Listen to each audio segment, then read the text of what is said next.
வணக்கம். நான் உங்கள் சுந்தரராஜன். 2026க்கு +2 மேத்ஸில் எதெல்லாம் முக்கியமானது, எதெல்லாம் வரும் ப்ளூ பிரிண்ட் பார்க்க போகிறோம். யூனிட் 1 எடுத்துக்கோங்க. 2 மார்க் பார்த்தீங்கன்னா எக்ஸசைஸ் 1.2 வந்து எதிர்பார்க்கலாம். அது போக 1.1 1.2 2 எக்ஸசைஸ் தான் மாற்றி மாற்றி கேட்பாங்க. 3 மார்க் வந்து எக்ஸசைஸ் 1.1 எதிர்பார்க்கலாம். 1.1 1.3 இது ரெண்டில் தான் மாற்றி மாற்றி 3 மார்க் கேட்குறாங்க. 5 மார்க் நீங்கள் எதில் இம்பார்ட்டன்ட் கொடுக்கணும்னு பாருங்கள். 1.6 1.5 ரெண்டு எக்ஸசைஸு, அது போக 1.4 நல்லா பார்த்து வச்சுக்கோங்க. இது எக்ஸசைஸ்னால் எக்ஸசைஸுக்கு முன்னாடி இருக்கிற எக்ஸாம்பிள் சம் இதெல்லாம் நல்லா பார்த்துக்கணும். யூனிட் 2 எடுத்துட்டிங்கன்னா எக்ஸசைஸ் 2.7 இந்த வருஷம் இம்பார்ட்டன்ட் கொடுங்க 2 மார்க்கில். அடுத்து 2.2 கீழே பாருங்கள் 2.4 2.7 இந்த ரெண்டுமே மாற்றி மாற்றி 2 மார்க் கேட்குறாங்க. 3 மார்க் வந்து எக்ஸசைஸ் 2.4 இம்பார்ட்டன்ட் கொடுங்க. 3 மார்க்கு 2.4 2.5 இந்த ரெண்டு இம்பார்ட்டன்ட்.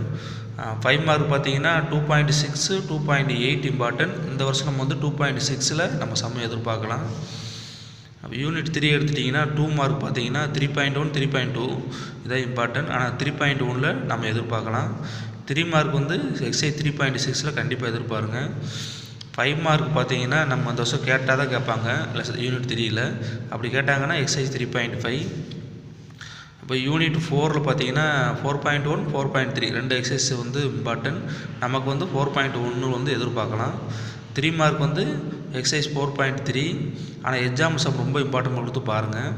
5 மார்க்கில் 4.5 இல்லைன்னா 4.2 ரெண்டு எக்ஸசைஸ் வந்து 5 மார்க் ஒன்று வரும். அது நல்லா பார்த்துங்க. ஆனால் ஒரு 5 மார்க் தான் வரும், நல்லா படிச்சுக்கோங்க. அடுத்து யூனிட் 5 எடுத்துட்டிங்கன்னா 5.1 5.2 ரெண்டுலேருந்து கண்டிப்பாக ஒரு 2 மார்க் வந்துடும். இந்த வட்டம் நம்ம 5.2 எதிர்பார்க்கலாம். 3 மார்க் வந்து 5.4 5.5 5 மார்க் பாருங்கள், ரெண்டு 5 மார்க் கேட்பாங்க கண்டிப்பாக. அதனால் எக்ஸசைஸ் 5.5யும் 5.2 நல்லா பார்த்துக்குங்க. யூனிட் 6ல் 2 மார்க் 3 மார்க் ரெண்டுமே பார்த்தீங்கன்னா 6.1லேருந்து 6.4 வரைக்கும் நல்லா பாருங்கள். இன்னொன்று 6.9 எக்ஸசைஸ் இருக்கிறத கொஞ்சம் பார்த்து வச்சுக்கோங்க. யூனிட் 6ல் 5 மார்க் ரெண்டு கேட்பாங்க. அதனால் எக்ஸசைஸ் 6.1 இன்னொன்று எக்ஸசைஸ் 6.7 ரெண்டில் பார்த்து வச்சுக்கோங்க. இந்த எக்ஸசைஸ் 6.1ல் எக்ஸாம்பிள் இருக்கிற cos alpha plus beta sine இந்த ரெண்டையும் மட்டும் பார்த்து வச்சுக்கோங்க நல்லா. யூனிட் 7ல் 7.2 7.3 7.5 3 எக்ஸசைஸ் பார்த்துக்குங்க. 2 மார்க் 3 மார்க்கு. 5 மார்க்கு ரெண்டு சம்மு கேட்குறாங்க. அதனால் இந்த வட்டம் நம்ம 7.8 7.7 இம்பார்ட்டன்ட் கொடுத்து பாருங்கள். மேக்ஸிமம் பார்த்தீங்கன்னா 7.1 7.2 7.7 7.8 இந்த எக்ஸசைஸ் எல்லாம் 5 மார்க் கேட்குறாங்க. 8th யூனிட் பார்த்துட்டிங்கன்னா எக்ஸசைஸ் 8.2ல் கண்டிப்பாக ஒரு 2 மார்க் இருக்கும், நல்லா பார்த்துங்க. 3 மார்க் வந்து 8.3 இல்லைன்னா 8.5 5 மார்க் அவங்க கேட்குறதே இல்லை. அதனால் வந்து ரொம்ப இம்பார்ட்டன்ட் கொடுத்து பார்க்கணும் அவசியம் இல்லை. யூனிட் 9 எடுத்துட்டிங்கன்னா 2 மார்க் 3 மார்க் பார்த்தீங்கன்னா 9.3 9.5 9.6 5 மார்க் ரெண்டு 5 மார்க் கேட்குறாங்க. எக்ஸசைஸ் 9.3 இன்னொன்று 9.8 எக்ஸசைஸ் 9.3க்கு முன்னாடி இருக்கிற எக்ஸாம்பிள் சம் நல்லா பார்த்துக்குங்க. யூனிட் 10 எடுத்துட்டிங்கன்னா எக்ஸசைஸ் 10.3 10.5 இது 2 மார்க்கு. 10.3 இம்பார்ட்டனாக பாருங்கள். 10.5 3 மார்க் இம்பார்ட்டன்ட்.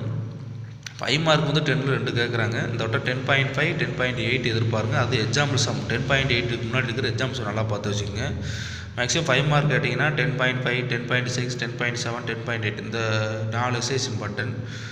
11 எடுத்துட்டிங்கன்னா 2 மார்க் வந்து 11.4ல் எதிர்பார்க்கலாம், இல்லைன்னா 11.1 கேட்குறாங்க. 3 மார்க்கு 11.2 11.4ல், ஆனால் 11.2 இந்த வட்டம் எதிர்பார்க்கலாம். 5 மார்க் கண்டிப்பாக ஒன்று கேட்பாங்க. அதனால் 11.3 11.2 ரெண்டு இம்பார்ட்டன்ட். அது விட்டாச்சுன்னா 11.5 பாருங்கள். யூனிட் 12ல் 2 மார்க் வந்து 12.1 கண்டிப்பாக கேட்பாங்க. 3 மார்க்கு 12.2ல் கண்டிப்பாக கேட்பாங்க. 5 மார்க் வந்து நம்ம தொட்ட கேட்டால் தான் கேட்பாங்க. அப்படியே கேட்டாலும் எக்ஸசைஸ் 12.2ல் வரும். இந்த மாதிரி பிளான் பண்ணி படிச்சிட்டிங்கன்னா ப்ளூ பிரிண்ட் நமக்கு ஈஸியாகிடும். ஸோ தேங்க்யூ ஃபார் வாட்சிங்.